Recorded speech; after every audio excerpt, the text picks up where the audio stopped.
Dans cette partie de la leçon, le paragraphe grand 3, position relative de deux courbes, nous allons étudier une méthode pour étudier la position relative de deux courbes à partir d'un exemple.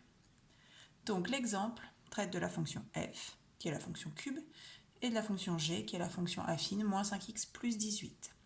On étudie ces deux fonctions, en tout cas leur position, que sur l'intervalle de plus l'infini.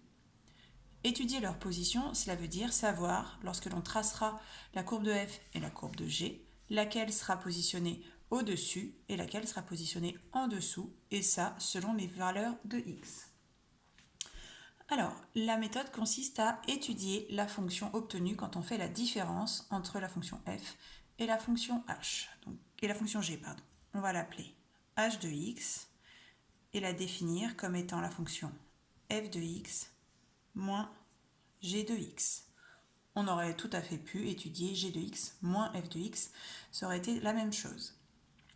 Donc si on étudie le signe de h, c'est parce que si on obtient h positive, ça veut dire que la fonction f est supérieure à la fonction g, et donc que la courbe de f est au-dessus de la courbe de g.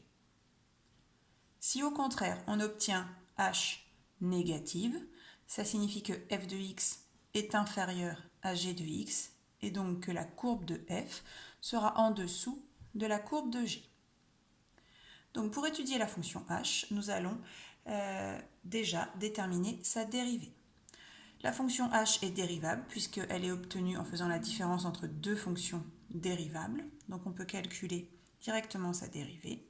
On va commencer par exprimer la fonction h de x, donc c'est x au cube, moins la fonction g, c'est-à-dire moins 5x, donc plus 5x, moins 18.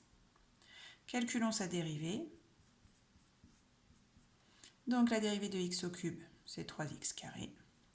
La dérivée de plus 5x, c'est plus 5. Et la dérivée de moins 18, c'est 0. Donc, on obtient une dérivée h' de x égale à 3x carré plus 5. On constate que cette dérivée est toujours positive, puisque x carré est positif, 3x carré aussi, et on ajoute un nombre positif. Donc ça veut dire que la fonction h est croissante sur l'intervalle de plus l'infini. On va tracer son tableau de variation pour visualiser mieux les choses. Donc elle est définie de 2 à plus l'infini. Elle est croissante. Calculons cette valeur-là qui correspond à l'image de 2.